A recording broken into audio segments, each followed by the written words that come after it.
তোমরা একে একে এসো, আমার মেয়ে মরে যাবে। গরিবের ডাক্তার শেফালি সরকার, তার কথা মনে করাবো, তাকে অল্প চাইনিজ কুড়াল দিয়ে কোপানো হয়েছিল। কমপক্ষে 600 জন মানুষের সাম্প্রদায়িক হামলায়, হানাহানিতে মৃত্যু হয়। বিএনপি জামাতের একদম সক্রিয় হামলায় নির্যাতিত হিন্দুদের তিনি ট্রাম্প কার্ড হিসেবে ব্যবহার করেছেন। হিন্দুদের বাঁচাবেন শেখ হাসিনা।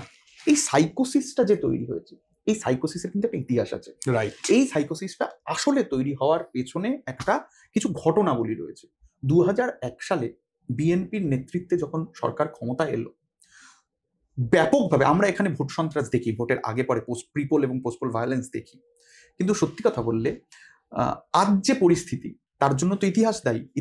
ইতিহাসের দিকে আঙুল তুলতে হবে, সপ্রশ্নভাবে আঙুল তুলতে হবে। 2001 সালে বিএনপি জোট ক্ষমতায় আসার পরে কয়েক মাস তথা কয়েক বছর যে টানা হানাহানি, হিংসা, লুটপাট, নির্যাতনের ঘটনা ঘটতে থাকে, সেখান থেকে একটা ধারণা তৈরি হয়। আসলে দেখো অর্ক, এটা হচ্ছিল আওয়ামী লীগ বনাম বিএনপি ক্ষমতায় এসে তাদের বিরুদ্ধাচারণ করেছিল, যে যারা আওয়ামী লীগের যে সক্রিয় কর্মীরা, তাদের বিরুদ্ধে ব্যাপক অনৈতিক কার্যকলাপ, তাদেরকে ব্যাপক নির্যাতন শুরু করে। কিন্তু এইটা একটা দাঁড়িয়ে যায়, মানুষের মনে এটা ধারণা হতে পারে, যেহেতু সে সময় বিএনপির সঙ্গে জোটে জামাতও ছিল, যে বিএনপি জামাত জোট বোধহয় হিন্দু বিরোধী, এবং তার মানে হিন্দু বলে তারা তাদেরকে পেটাচ্ছে, এবং আওয়ামী লীগ এই হিন্দুদের আশ্রয় দিলেও দিতে পারে।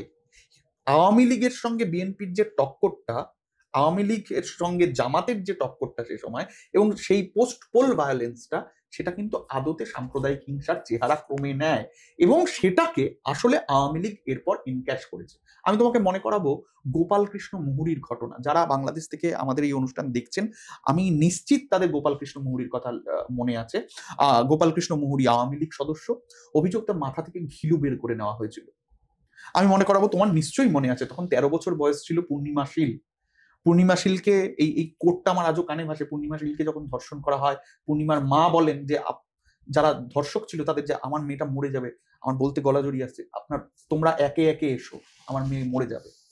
এই ঘটনা ঘটেছিল। কল্যাণী দাসের সঙ্গে এই ঘটনা ঘটেছিল। ছবি রানীর কথা আমি মনে করতে পারি, যাকে বাস স্ট্যান্ডে নগ্ন করে মজা দেখা হচ্ছিল এবং তার যৌনাঙ্গে মরিচ ভরে দেওয়া হয় বলে অভিযোগ।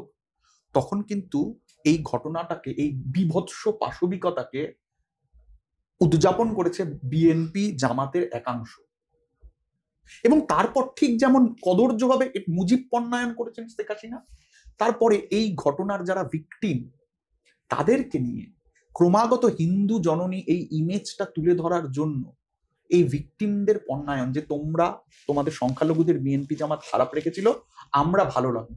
বাংলাদেশে প্রান্তিক মানুষজনের যে অবস্থা হাসিনার আমলে, যে অবস্থা বিএনপি আমলে ছিল, তার থেকে হাসিনা আমলে বাংলাদেশের সংখ্যালঘুরা ভালো ছিলেন।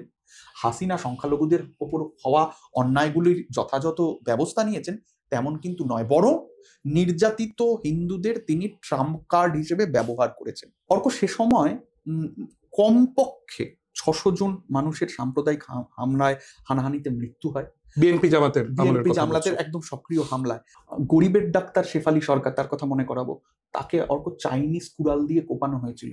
হ্যাঁ, এই ঘটনাগুলো আমি ব্যক্তিগতভাবে এমন বহু হিন্দুদের চিনি, যারা এই ঘটনার প্রভাবে ভয়ে পেয়ে, স্বাভাবিক ব্যাপার, শঙ্কিত হয়ে তারা কিন্তু দেশ ছাড়তে শুরু করেন, এবং সেই অভিবাসন, সেই মাইগ্রেশন কিন্তু আজও চলছে। যে দৃশ্যপটগুলো তৈরি হয়েছিল, সে দৃশ্যগুলো কিন্তু আজও একই রয়েছে, মাত্রা কমতে বাড়তে পারে, কিন্তু হাসিনা আমলে এই ঘটনার শুশ্রূষা হয়েছে তা কিন্তু নয়। হাসিনা এই ব্যাপারটাকেও, সংখ্যালঘুর অনিশ্চিত জীবনকে, সংখ্যালঘুর বিপদকে, আসলে হাসিনা ট্রাম্প কার্ড, ঠিক যেমন মুক্তিযুদ্ধকে তিনি ট্রাম্প কার্ড হিসেবে ব্যবহার করেছিলেন, এই ঘটনাকেও তিনি আসলে ট্রাম্প কার্ড হিসেবে ব্যবহার করেছেন।